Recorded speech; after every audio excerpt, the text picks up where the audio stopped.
Hey, Magic fans, welcome back. This is your captain speaking here on Capnclydes MTG. So, came across this from June 28th. I know we're a little late into July, but there's holidays and all kinds of stuff. And we've looked at some of this before, but there's some interesting information here at the duskmourn stuff posted finally on Wizards website. You might want to get into it. So, without further ado, let's start. But don't forget, comment, like, subscribe. We get to 1,000 peeps. We're going to start doing giveaways. It's going to be a good time. Links in the description. I've listed everything from MH3 that I care to list at the moment. Which is almost everything. So head on over to the eBay store and hook up a brother. So without further ado, let's get into it. So as we talked about before, the release date, September 27th, which is only 2 months after Bloomburrow, which is going to be rough on everybody's wallets, but it is what it is, I guess. So it says, prepare into glimpse into horrors that lie within the house, and you just might make it out alive. It's very interesting here how we have kind of a cyberpunk feel, Ghostbuster style horror. We talk about here the story basically is Nashi, the son of the Planeswalker Tameo. I didn't know that. Vanished through the mysterious door with no clue to the whereabouts. Glitchy, warped recording. No Poltergeist movie ever, right? Inspired by horror media of the 80s through modern day, is you get to join a cast of Nico, who nobody probably cares about. Tyvar, gotta love Tyvar, you good old Rack'em Smack'em. Zamone Wola, I believe. I actually like Zamone. I think she's a great new character. And I hope they do something relevant with her instead of a lot of the silliness. I can't wait to see her as a Planeswalker. I hope. Okado's back and the Wanderers. They fight the unlikely plane. So you can see old Tyvar here. I like Tyvar just because he's a good old whack-em, smash-em, loves to fight and brawl. Kind of annoying when I first seen him the first couple times. He's kind of grown on me like a fungus, though. So, we have Zamone. I love this character. She's really cool. I like her abilities. I like her layout. I'm really excited about this character. This is good character building. We'll just leave it at that. Kato, like this guy as well. Seems a little... I like him, but his backstory seems a little weak. Love the Wanderer. I love the two of them together. Still, I think it could be a better backstory. Let's think Jason Vraska's a better story. That's just me. Anyway, moving on. So here you can see a corridor is one of the pictures. You can see here a giant eyeball with fingers. Fangs? Teeth? What the fuck? Anyway. Some really cool stuff. So here we got the symbols. We have... I don't know why a butterfly is the symbol for the horror set. Maybe that's supposed to be a mask. It looks like a mask over here for the commander sets. And, of course, we have special guest cards. So, still so confused. I mean, I like the symbol as a symbol in general. However, I was a little shocked it was on this set for horror. I almost expected like a, butcher knife or, machete, hockey mask. I mean, come on. You could have done better. Anyway, moving on. So here's the local breakdown of it. You get your code, DSK, commander code, DSC, special guest, SPG. We've had that for a while. Legality. Of course, it's going to be a legal standard set. Anything from commander, special guests, are commander legacy and vintage legal sets only. The play boosters contain cards from duskmourn and special guests. They're all playable, obviously, and sealed and so forth. So if you open it in a package, playable. Da-da.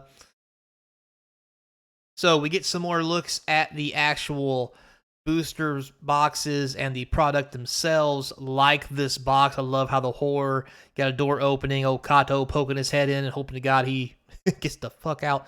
Zamone on the packs. Again, love the art, love this character.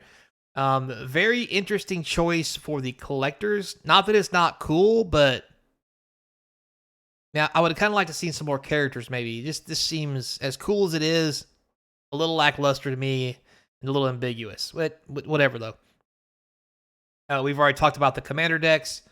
Obviously, we have, I'm assuming that's a Zamone deck, which would be cool, not going to lie. Anyway, moving on, we have the bundle, which it's whatever. Who is this dude?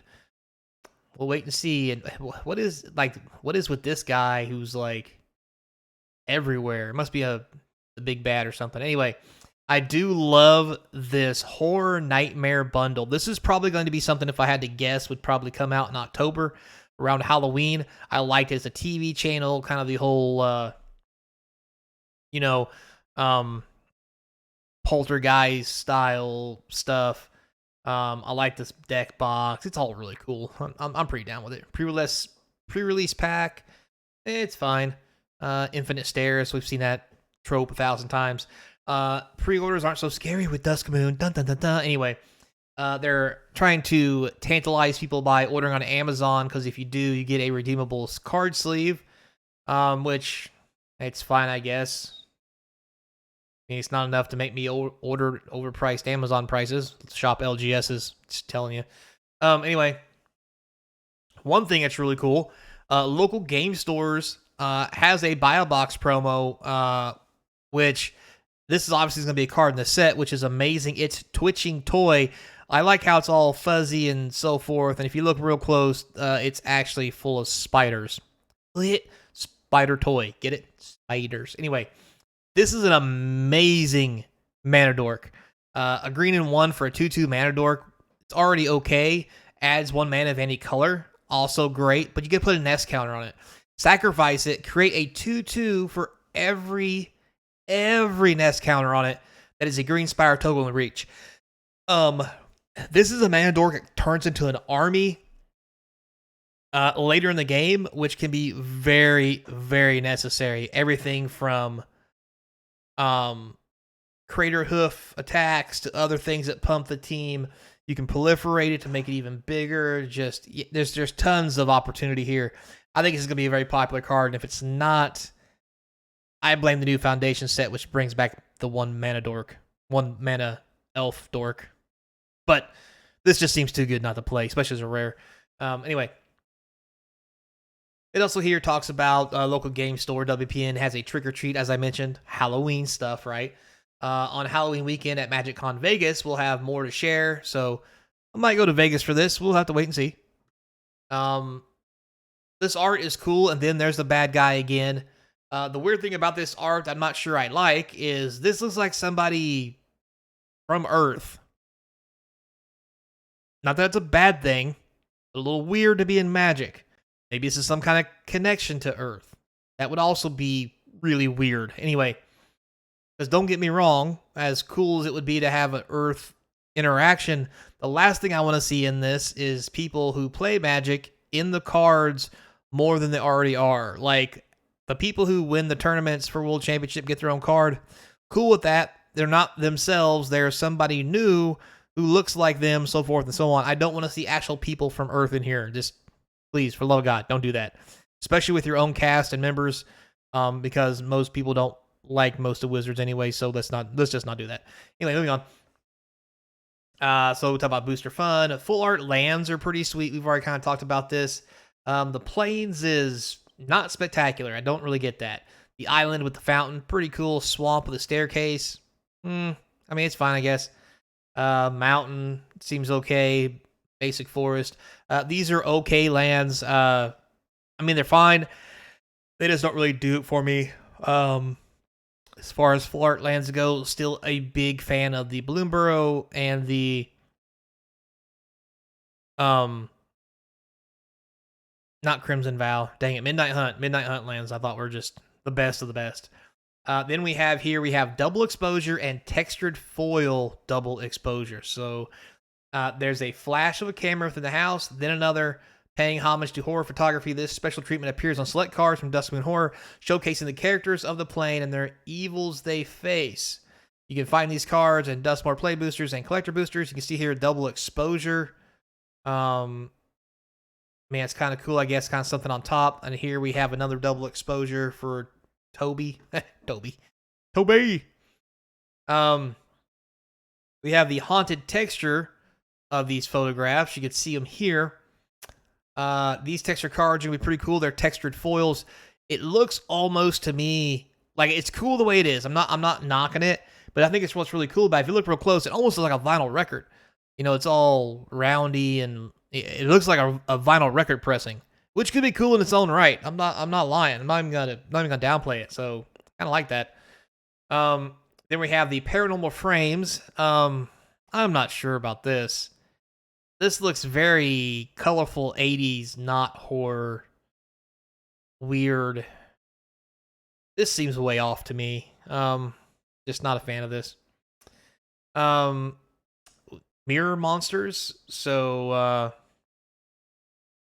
let's see about what's behind. Mirror monster cards are another special treatment that you can find in Duskmourn Horror. These show off border pieces of artwork that center the subjects of horror within the house. These treatments can be found on cards like Doomsday, Screaming Nemesis. It looked like extended art to me. I don't know. Anyway, Japanese showcase cards. We talked about that. These cards are freaking phenomenal. Gotta love these cards. Special guest. We do know that Collective Company is going to be in the set, which is Fo Nama No. Delirium is back. Fear of missing out. FOMO. I love the fact they made a FOMO card.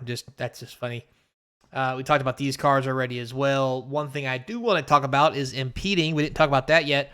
So Impeding 4. So this 5 mana 6/5, definitely fairly priced, has Impeding 2 green and 1. What that means is it enters the battlefield for the Impeding cost with 4 counters on it. It isn't a creature until the last one is removed. Now, the thing about Impeding that's different from Suspend.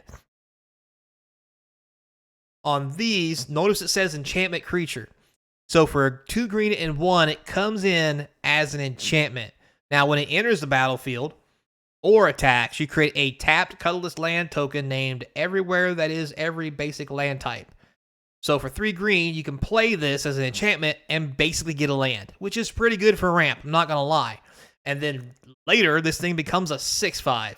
Now, since it's already on the field as well, it can attack once it becomes a 6/5, get you another land. Now, the thing about Impeding is it gets 4 counters on it, and at the beginning of your end step, you get to remove 1 from it. Now, again, this is something that's very easy to target with some kind of proliferate or other counter removal effect, which may make Impeding cards very popular.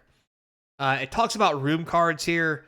That's about how rooms are changing. This might be some kind of weird Hogwarts thing. Hell, who knows? We have Arch Enemy returns. In the commander decks, you're going to have some interesting cards here for Arch Enemy. Yeah, they got a little video. So again here, key dates. The story begins August 26th, debut August 31st. Preview start August 31st. Arena release the 24th, September 27th. Gameplay events, pre-release, and all that good jazz. And there you have it, guys. So, quick rundown, lots of good stuff. Hope you guys enjoyed it. Until next time, stay kind. And I hope to see you across from the game table. Yes.